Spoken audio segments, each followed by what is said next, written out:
There are today probably billions of dollars that are given to tzedakah every year. And if we don't hold people accountable to the transparency of how it's being allocated, then there's a very good chance that we could be giving to places that are not using the money in the way that we would like it to be used. We talked a lot about the word investor, the word donor. Another term that comes to mind, which is really important, is the word friend. Shalom Aleichem, and welcome to Stark Tank. Stark Tank is a podcast about the challenges and opportunities of being a Bnei Torah in the workforce. Coming off of Purim, looking ahead towards Pesach, also while reading the parshas of the Mishkan, we have a lot of chances to think about tzedakah. Obviously, the mitzvah of Matanot Lev Yonim on Purim, Ma'os Chitim for Pesach, and all of the donations and fundraising that was done to build the Mishkan are all things that are on our mind a lot. So I thought it was a great opportunity to think about the world of tzedakah, how we as Bnei Torah in the workforce who are earning incomes and have business skills are taking those skills, taking those resources, taking that money and investing it into mostos, educational institutions, shuls, nonprofits, all these other things. And I'm so excited to have two highly experienced professionals who sort of bridge these two worlds together. Alan Pfeiffer has been on the podcast before. We're welcoming him back. Welcome, Alan. Thank you for joining us. Thank you. And for the very first time on this podcast and on any podcast, we have Hillel Scheinfeld. So Hillel, welcome.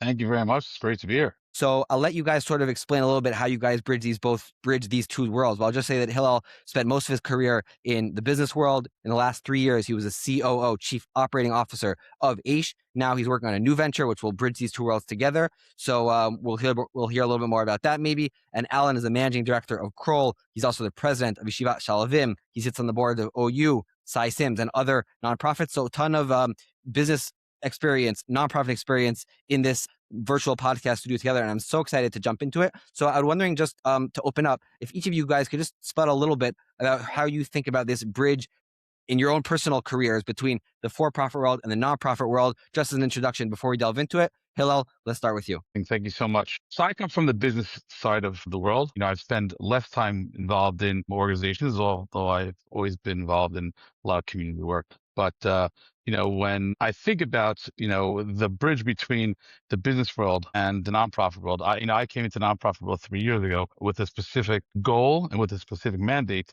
to help an organization transform and start to think like a business. And for me, it was my first exposure to it. And it was actually an incredible experience and a big learning experience on many, many levels. And I've since learned to look at how organizations work and sort of that relationship between the donors, or the way I like to call them, were investors in an organization, and the organization itself. And I know that not only through the last 3 years, but then reflecting back on past experiences I've had with various organizations and reading up on a lot of organizations and things that have happened over the years, there needs to be, and there seems to be, a real need for a greater bridge on how the two worlds operate. And that, even though in the business world, we like to talk about things like return on investment and easily measurable metrics, in the nonprofit world, those things are a little harder to define and measure. And I think that's where there's that need to sort of look at it from both perspectives together to create a better overall solution. For me, I'm glad that Hillel used the word investor, because I think that it's really critical to view the donors as investors, as people who have an interest in what they're sharing their money with. They are not people that we should take advantage of. They're people we should keep informed, make sure that we're transparent as to what our goals are, make sure we're transparent as to how we're spending our money. The way I treat my clients in the business world, I'm a partner, but I make sure that I take that word very seriously, whether I'm a managing director or a partner. The point is that I have other partners that I want to bring to the table, that I want to work by way of consensus and collaboration, and make sure to understand what my clients need, whether it's in a merger, acquisition, a litigation, a restructuring. What are they really struggling with, and how can we together, through consensus, have mutual respect? How can we solve the problems best? If an organization is just going to talk down to its donors, to its investors, this is what we're doing, and without any interest in hearing any feedback, and without any ability to include them in the decision making, then I think you're missing a big opportunity to create a much greater organization. That's what we try to do in all the organizations that I work with. Okay, amazing. So there's so much here to jump into. Let's just start with the following maybe question, following perspective. For someone who's out there, he's working, he's making an income. So you guys both mentioned investors. Is every dollar or shekel of tzedakah an investment? Maybe some people think of it as a tax, something they just have to do in order to be able to legally, in the Torah sense, make their income and feed their family. How should people start thinking about their own personal tzedakah? Does it matter if they're making a little money or a lot of money? How would you guys suggest a person going about thinking about their own charitable giving? Alan, let's start with you on this one.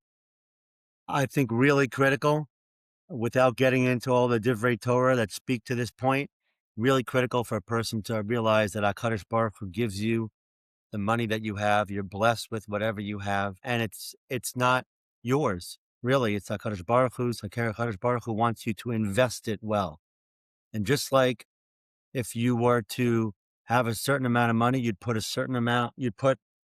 percentage of it aside for your future. This is how you should take your own money and put 10, hopefully 20% aside for your future. When I say future, I don't mean necessarily retirement. I mean your olam haba. This is how you are proving to HaKadosh Baruch Hu that you're not taking for granted the money that HaKadosh Baruch Hu has blessed you with, but rather you are using it to make the world a better place. And I don't think it should be viewed as a tax. A tax is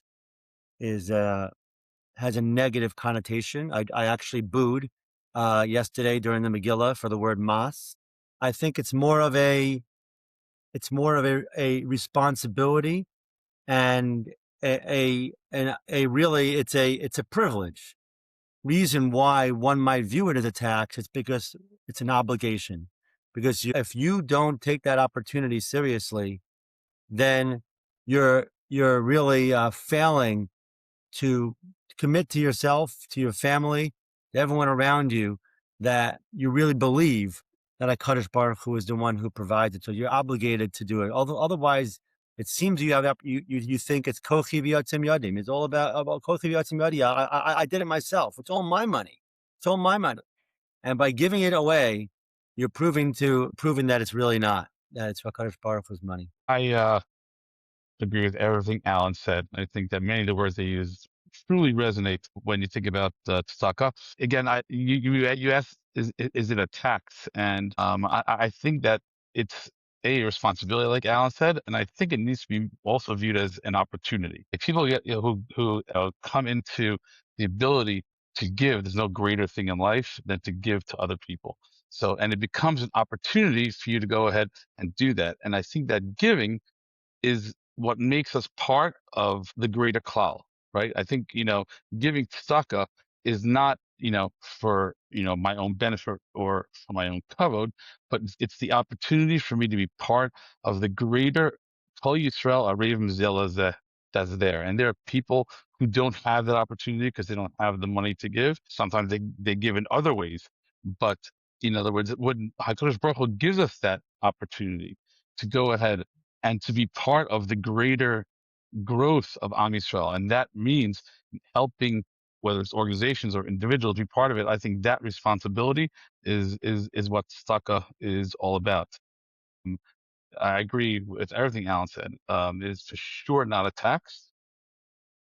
But therefore, I think making the decisions of how we give that tzedakah, again, there are a lot of halachic, machlokes about that, but making those decisions should be a conscious and a very specific effort, which it shouldn't be something that's done haphazardly. It should be very intentional.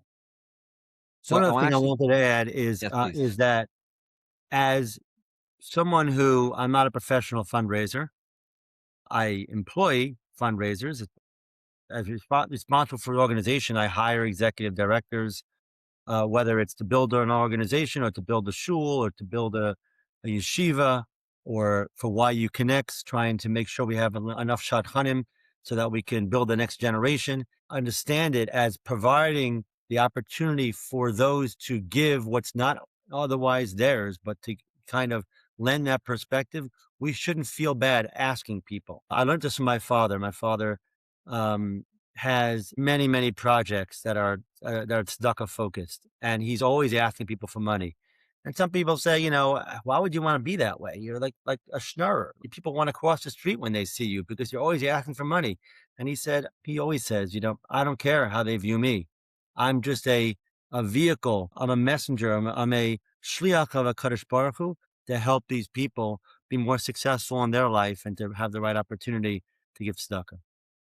That is very, very powerful. And if we have some time, I would maybe get into a little more of that fundraising world, especially because I'm now very involved in it as well. But I want to pick up actually on something that Hillel said, where he used the word opportunity, and he outlined maybe the opportunity to be a giver, which is very important, an opportunity to connect to different parts of Klal Yisrael, which is very important. There's maybe another opportunity, which I don't know if you alluded to or not, or maybe this is my addition, which is the fact that, a person only has 24 hours a day and only has certain skill sets. But it could be there are certain things that he really love to accomplish in his life. And through his tzedakah, he could enable, I would really, in a different reality, I would be a mental health professional. But I'm not, here I am. So by giving to a mental health organization, I can use the skills that I have, the income that I have, the resources that I have to enable mental health work, as an example. So that's another way of thinking about the opportunity that tzedakah gives us. And that sort of leads us into the thick of the question of how we make decisions about our tzedakah, to what extent we have to think about our personal connection, about the Klal's needs, about the impact.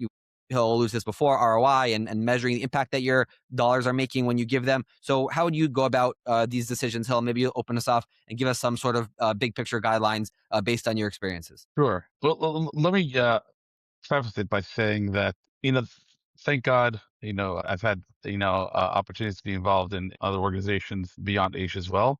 And every time, I choose, where to put my time and efforts, is usually it's something that speaks to me, on a personal level. There are, um, organizations that needs, my wife and I, we met in Camp Hass, right? And, which is a great organization out there. And again, that, I think that was the first time, when I was 19 years old, we realized that giving to people who, like, don't have necessarily anyone else out there to give them that feeling. I remember you used to say that Camp Pass was like Gan Eden. You walked in there and you were Heaven giving. on earth. Yeah, it definitely was, because you were giving to a group of people that for 2 months a year were treated completely normally and completely on as on an incredible level. And I think that taught me that, are able to get, because you felt so good about what you did. And it was hard. Sometimes it's hard work, but you felt so good about what you did because you believed in the cause. You believed in what what you were doing. And talk about ROI. The ROI there was so apparent. And there we were giving of time, right? We're giving of time, and the simcha that you created was incredible. When it comes to tzedakah and actually giving money, I think I follow that same line of thought, that you want to give to things that you're able to actually see the results of what you're giving towards. I think measurable results is critical, because it's not, and people are just giving money away that could be used for things that can be measurable. And I think that is a critical part of it. So you have to give the things that talk to you, the things that are your priorities in life. And then number two, I believe you have to also be critical, and you have to see and make sure that the places that you're giving to are truly accomplishing what they're set out to accomplish. So maybe, I don't know if you want to jump in here. I also want to hear a little more from Hill. Like, how do we do that, right? It's like all these organizations, they're doing such great work, but it's really hard to track, from my investment, whether it's, especially if it's small, even if it's big, to see the actual impact. And is there actually, as we say in business, right, the margins of my donation, is it actually going to make things any better, make a difference? So maybe, Alan, if you want to jump in here to add to this. I think a person should give relatively broadly to organizations where they're able to express some level of hakaras hatov. That is the basis of what we are as Jewish people. We are full of gratitude. If you have gratitude that you're blessed with children and grandchildren that are healthy and happy, you give to others who perhaps are not as fortunate as you are. If you have gratitude that you were able to learn at a particular yeshiva, and it helped make you who you are today, I think that's an important way to give.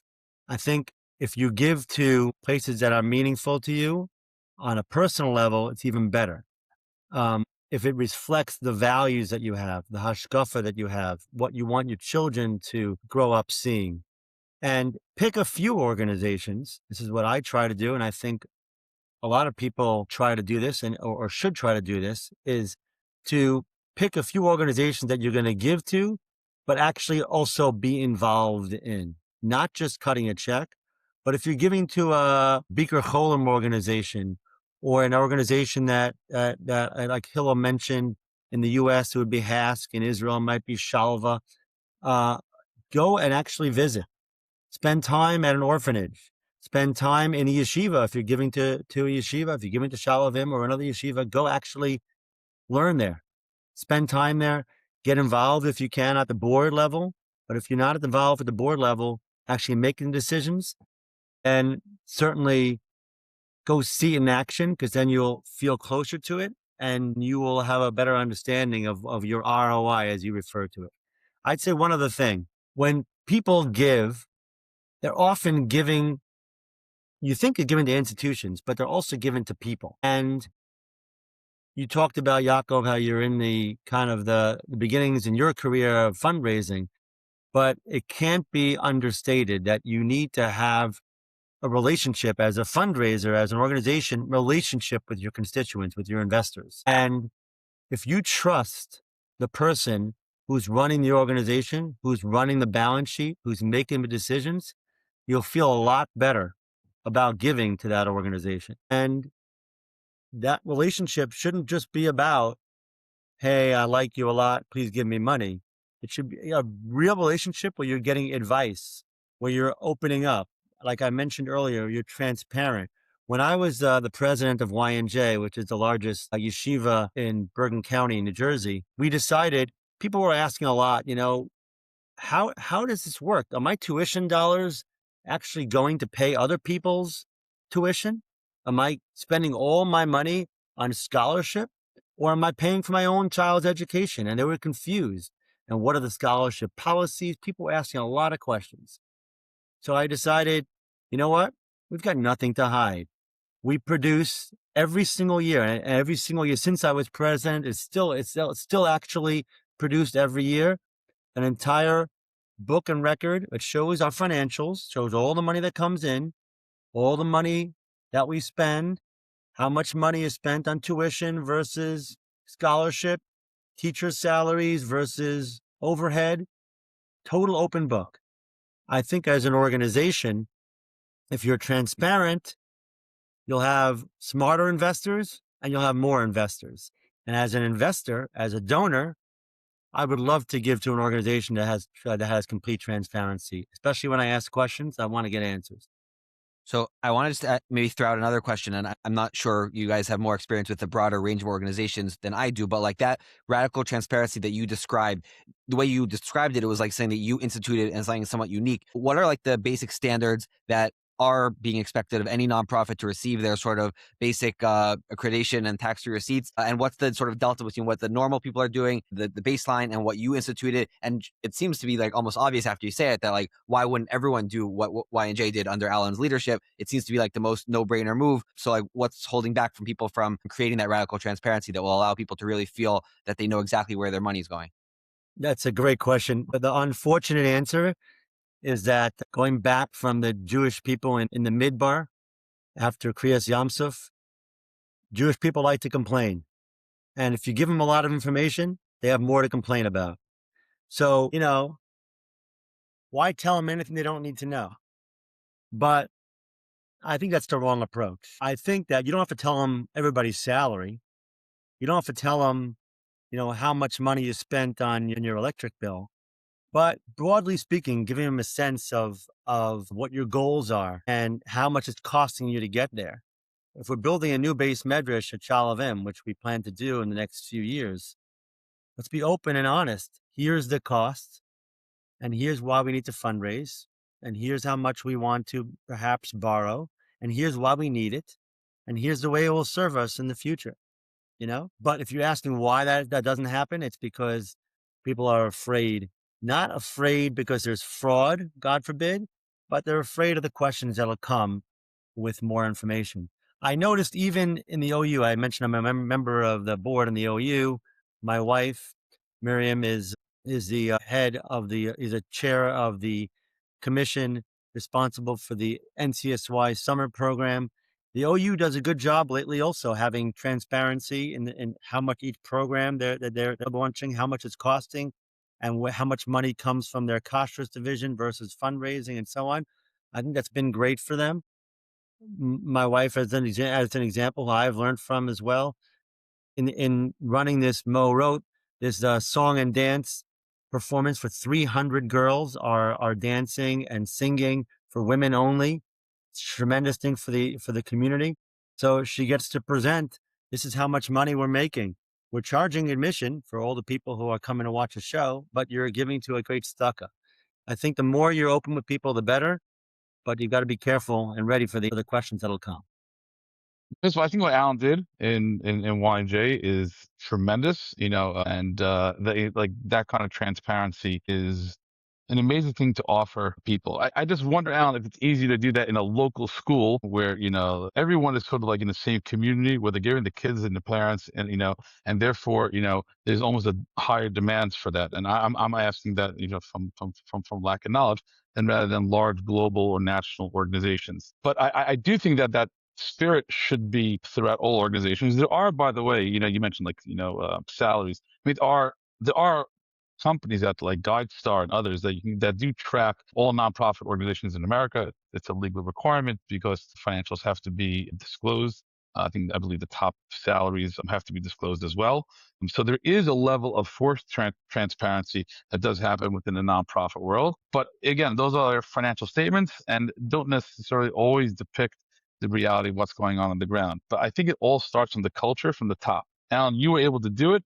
You were the president. You had that culture that you instilled there in Y&J. And I think that is something that is to your credit. I don't know how unique it is in the nonprofit world. Like, again, my experience on the inside is limited, but from the outside, and reading just articles about other organizations, it seems that at least in the past, it was something that was a little bit less forthcoming than we would all like it to be. However, I think it's an incredibly important thing for everyone to adopt and to get leadership that has that culture, because ultimately, I mean, there are today probably billions of dollars that are given to tzedakah every year. And if we don't hold people accountable to the transparency of how it's being allocated, then there's a very good chance that we could be giving to places that are not using the money in the way that we would like it to be used. The other question that I just wanted to say, Alan, you talked about having the decision about being able to affect what decisions organizations make. But that's definitely only happens at the higher giving levels. And the question is, like, there are many people who are not going to make it that giving level, and they also want to have some sort of sense of if I'm giving to a place, I want to make sure that they're doing something well with the money, even if I don't have a decision making ability in it. That's why I was saying that you got to trust the people who are making the decisions if you're not the one who's going to have access. But I think there's one other point that I think is worth making. There are, in all organizations, and not all, but almost all organizations, there's employees. There are people who are the CEO, COO like Hillel, CFO, people who are executive directors. There are people who are, in Haas, there are people running the camp, right? There are people who are actually paid employees. And they have a certain responsibility to treat the organization and the money that comes into the organization as mamon hektish. But I think what is incredibly important, you mentioned auditor. I think you mentioned auditor. To audit the money, ROI, these types of terms, that is absolutely the responsibility of the people who run the board, whether it's the president or the vice president or the treasurer. If they're going to take a job as a lay leader to put their name on the stationery, they must not be doing it for their kavod. They have to actually take it very, very seriously to make sure that they're dotting all the I's and crossing all the T's and making sure there's no wastage and that every dollar is spent in the right way. If you make an investment, we have some organizations where we give out swag, okay, to our donors, a sweatshirt, a cup holder, or whatever it is, right? And or before Chagim, we give things out. That's great. We spend money on our website. That's great. But I think the president has to work hand in hand with the organization to make sure that they're getting an ROI on their investment. If you're giving out swag, are we actually receiving more donations because of that swag we're giving out? Is it good for the organization? Is the better website being used properly? So the ROI term that you mentioned, I think you're talking about from a donor's perspective, making sure that there's a multiplier effect, that they're using their dollars wisely. But I think also most importantly, between the heads of the board and the organization, the paid employees, there needs to be that check and balance. There needs to be that audit. It can't be a free-for-all. Alan, I do want you to try to bring things down a little bit, because down a few levels. Hillel did mention this point, and I would like you to try to, someone like me, or, there are many levels of givers and everyone has sort of responsibilities. So a lot of things that you're talking about, again, refer to where you're sort of sitting on the very high levels of these leaderships. So how would you suggest people who are not there, but they want to be involved, they want to help out, they want to have an impact, they want to give, they want to make sure the organization is run properly? What are some things that they can be doing? And I know Hillel also wants to add to this, so we're going to hear him as well. But I do want to make sure that we're talking not just to the people at the top, which is where your headspace is, understandably, but to other people as well. I think the best thing they can do is to actually get personally involved, give of their time if they can't give as much money. Get involved in delivering packages to the poor. Get involved in going to visit an orphanage or whatever it is. Go and visit the yeshiva. Go learn with someone. Just make sure to be actively involved, then you'll see your investment in play. You'll see the effect that your dollars are having and the organization's having on Klal Yisrael. I think that's an amazing suggestion Alan just gave. Again, just to bring it down to the level of someone who is a smaller donor, but still wants to make sure what they're doing. Giving your time, and by the way, getting to know some of the people within the organization. Even the people who are just the employees, they will give you a good sense of what's happening in the organization as well. Sometimes they'll give you, a much more transparent sense of what's happening within the organization. Touch on one thing, Alan, you mentioned the whole thing about swag, and believe me, I'm the first guy, when it comes to organizations, is to try to get that ROI. And in the business world, many times you can get down ROI to a very specific number. You can, see where you're investing and see how, it affects your sales funnel, your conversion rate. In the nonprofit world, I will say that is probably a little bit more difficult. But there's one thing I remember hearing a long time ago that I think Coca-Cola spends $1 billion a year on their branding, right? But they say only $5 million of it actually has an effect. The problem is they don't know which 5 million.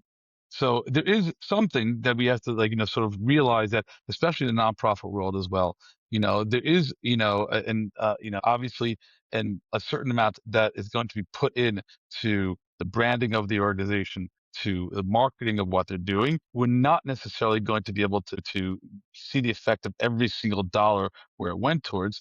But I think, again, it goes back to the overall culture that's there, that as long as the overall culture is the culture of accountability, then you'll be able to recognize organizations that are truly standing by that culture and giving people the information about how they're doing. There's no one in the world, no company in the world, there's an organization in the world that does everything right.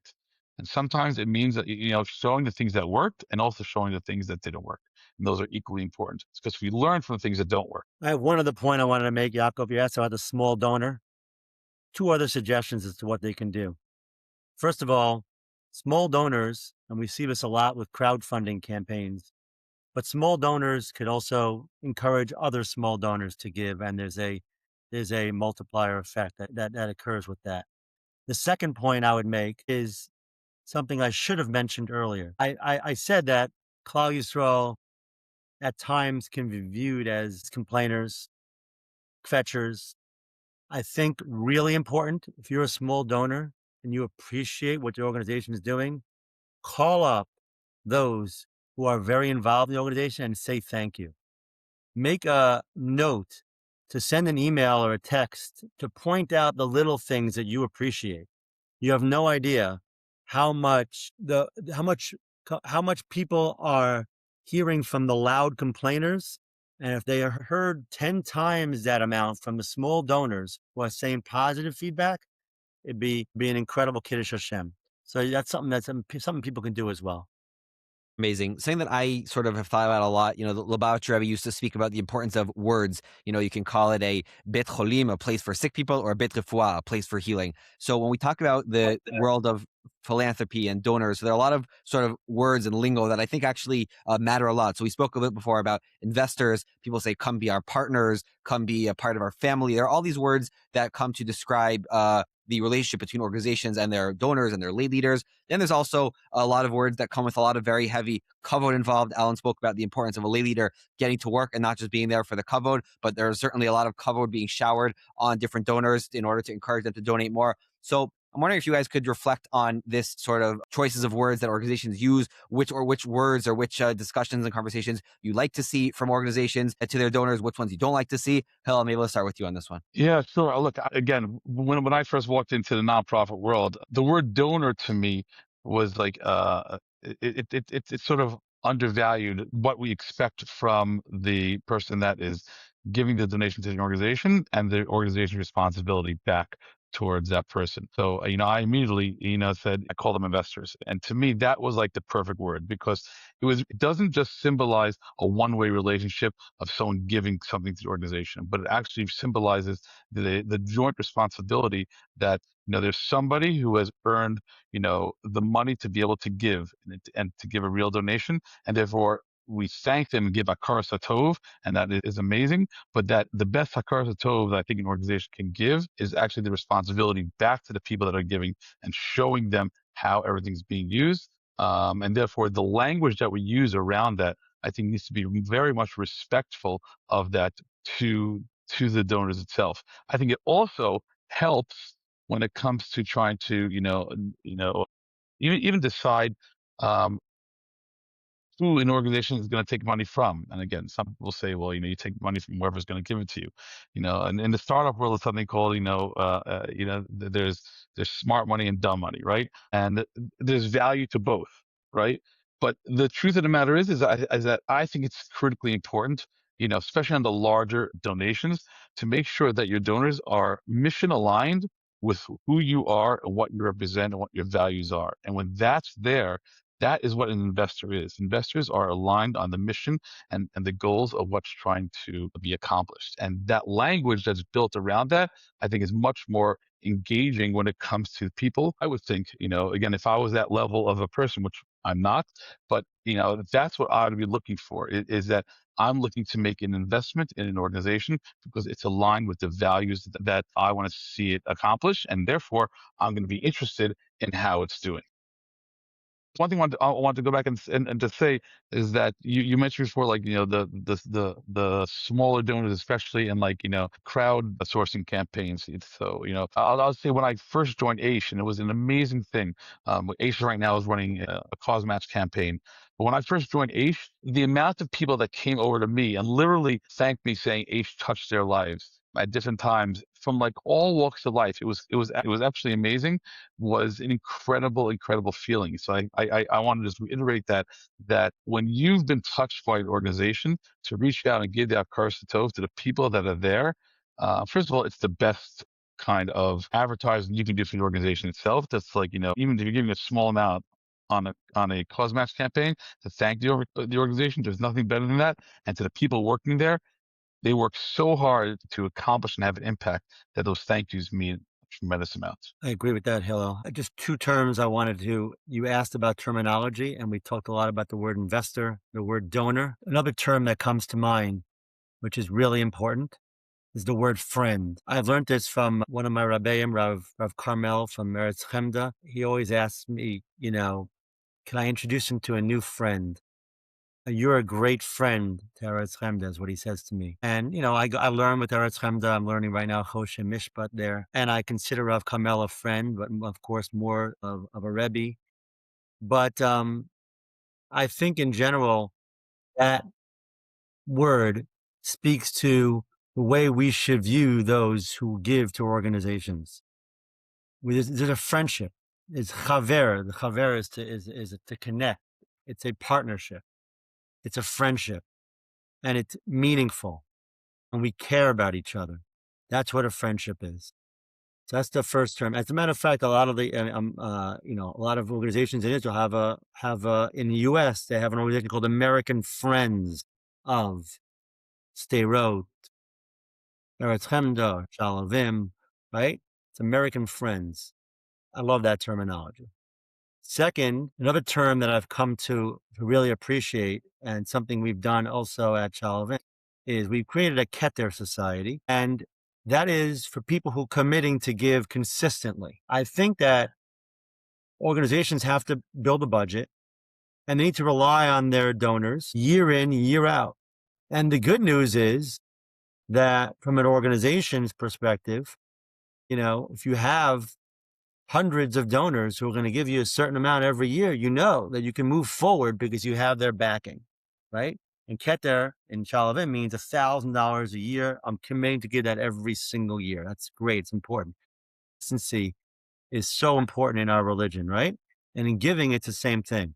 The bad news is, just the reality, is that from a donor's perspective, when you commit to an organization to give, you're probably going to be expected to give every single year, even if you're not in a Keter society. So, or in Has, they call it a pillar society. So, you've got to make sure that when you cheshbon out your Meiser money, if you have a certain amount to give and, you list all the organizations you want to give to, you're creating a basis going forward as to what you're probably going to have to give for many, many years, unless your circumstances change dramatically in the future. So, something to keep in mind. So, I mean, Hillel said that if he had a lot of money, he would want to be treated as an investor. And, working at Adi Negev and at Adi Yerushalayim, I've met some, wonderful people, wonderful donors, and a lot of them, they truly come in and you truly feel in your interactions with them that they are, either a combination of investor and friend. As Alan said, they really just want to do good. They want to see the impact of their money. They want to be involved. They want to see, they want to connect. Really wonderful. But there are certainly others who come in, and when you talk about the language of, kavod and guests of honor, and they're certainly expecting to be treated with a lot of pomp and circumstance. So to them, could be there's also components of investor, components of friend, but there's also something else that talks to maybe more of their ego and less rational, analytical parts of their being when they're interacting with the organization that they're giving to. So that sort of seems to be, at least for some donors, something they're looking for and expecting. So I guess Hillel and also Alan, I'd love to hear from you. Like, is that something that we sort of need to play along with or try to stay away from, as you distinguished before between smart money and dumb money? How should we go about that? I like the way Alan phrased it in terms of the combination of friend and investor. And I think this is where organizations, they all have their, budgets that they want to raise, and they all have their goals that they want to get to. And I think that when we treat people in both those terminologies the right way, it's really the perfect combination. On the one hand, you don't want to feel that you're going after people and it's just a transaction, because then everything is very much limited in terms of what that person will be in terms of a long term. Alan mentioned the like pillar societies, or the Keter, for Shalavim. So the relationship between the organization and the person is strictly transactional. I'm here because you're going to give money, and I want to get in front of you, and I want to get a piece of that money. They will feel that, and that will end up limiting the upside you can get. If you have someone that's willing to give you $10,000 a year, many times you can grow that person to $20,000-$30,000 a year when you grow that relationship. And that's where that combination of friend and investor, I think, has that best output for the organization itself.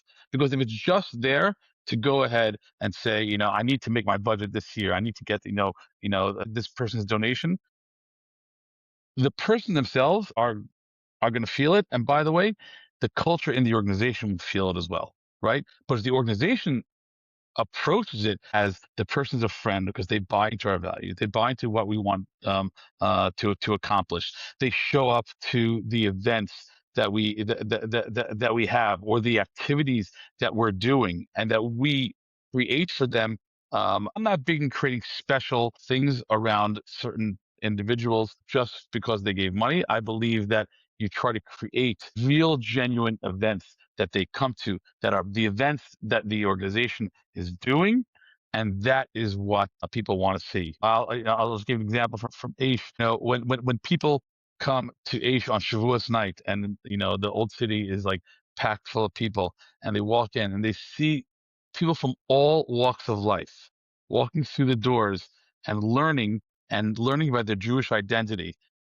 When your donors or investors or friends come and they see that, and that's a very genuine, real experience that's not being created as pomp and circumstance with someone, but to see what's actually happening on the ground. To me, there's nothing more impactful than doing that. Whereas if you create an artificial experience, look, there are definitely some people that would want that, and that would demand it. But to me, those aren't your long-term investors in what you're doing. Your long-term investors are the ones that care less about what you're doing for them, but rather show me what's happening in real life on the ground. Yes. I would add, though, that the critical thing is to communicate, read the room, understand when somebody is donating some money or committing to donate money, have an open conversation with them. What are you interested in? Are you interested in memorializing your grandfather, your father, whoever, a family member who might have passed? Are you interested in just giving money and you don't want to be involved at all? Do you want to be involved? Do you want to come to an event? Do you want to encourage others? If you have that conversation with people, an open and frank conversation, I think you'll be much better off as opposed to just making an assumption, because there are all kinds of people. Some people love the attention and some people hate it. So, just like investors, there are investors who are happy to be quiet, silent investors, and some who want to really get involved and have an opinion, and really activists, right? So make sure to know who you're getting the money from. Okay, amazing. I'll see one other point there, and that I once heard a story about someone gave a large donation to an organization, and they didn't want their names, put on a wall to be so stand out in terms of the family that gave the donation. And there was another large donor to the organization who said that, they understand that, and they definitely see the beauty in that the person is trying to be sanua in their giving. However, one thing you have to realize also is that for some people who are larger donors, when other people see their names on the wall, this goes back to something you said before, Yaakov, sometimes that helps buy the credibility themselves, because people would assume that, well, if this person is giving this much to a certain organization, and I trust that person, I know that person, then it'll get me to also give to the organization. And that's something, like, not everyone that wants a name on a wall is doing it all for their own kavod. Sometimes they do it because they realize that, they're leaders within their own community, and therefore, by doing so, they're, getting other people to participate as well.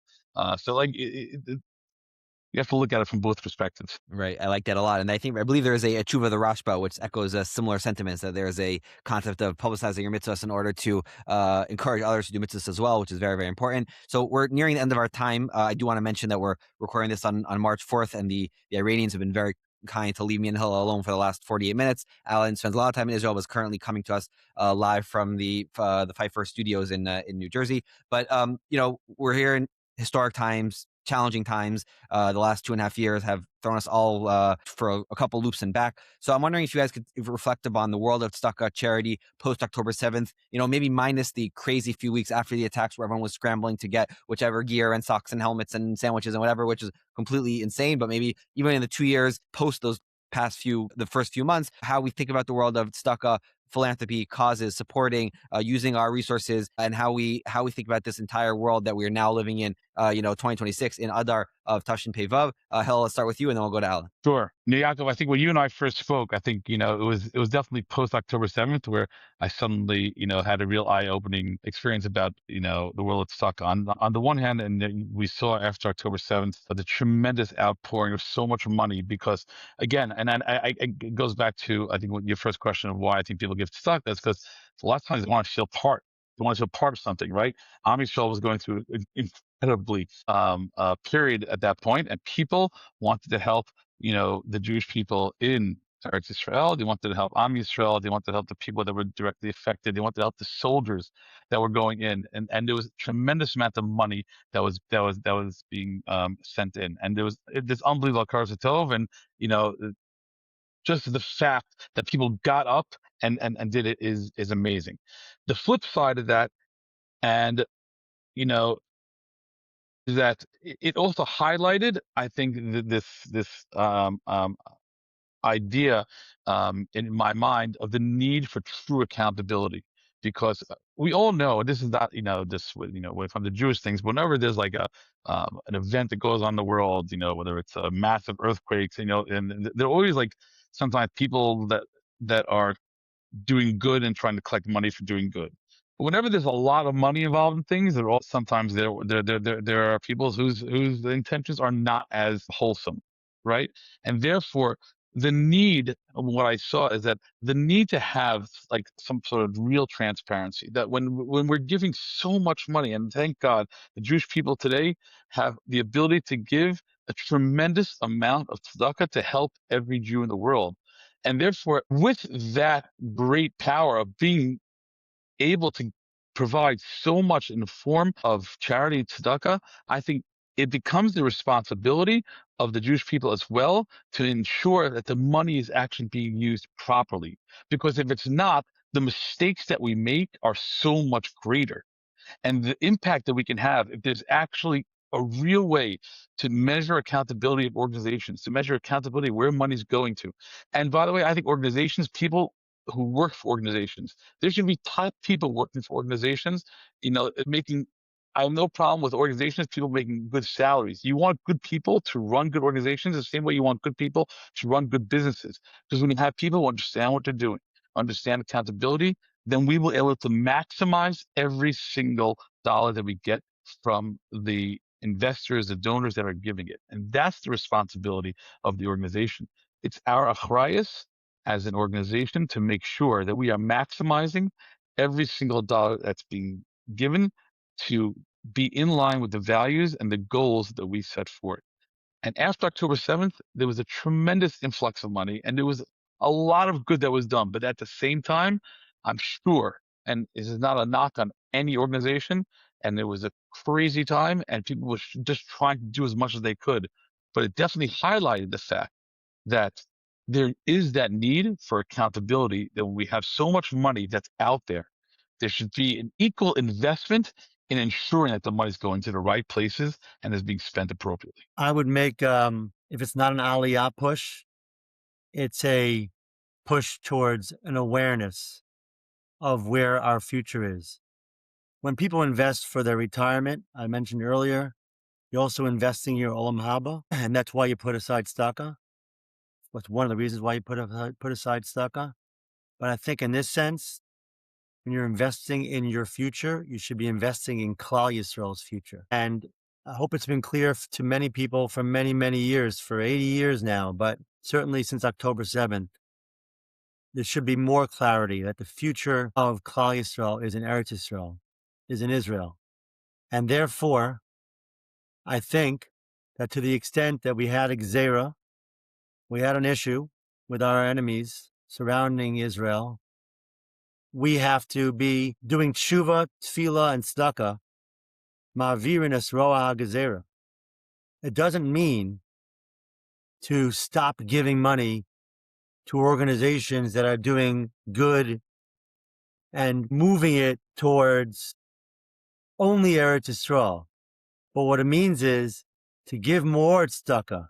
If you can't give more tzedakah, if you can't move from 10% to 20%, give more of your time, more of your focus, more of your energy towards Eretz Yisrael, because that's our future. And look for the organizations that are helping us as Klal Yisrael get to that future in a way that can expedite it and bring us and make a Kadosh Baruch Hu proud. I personally have tried to spend a lot of time and effort trying to make sure we have achdus. We need to have arvus. We need to have responsibility for one another.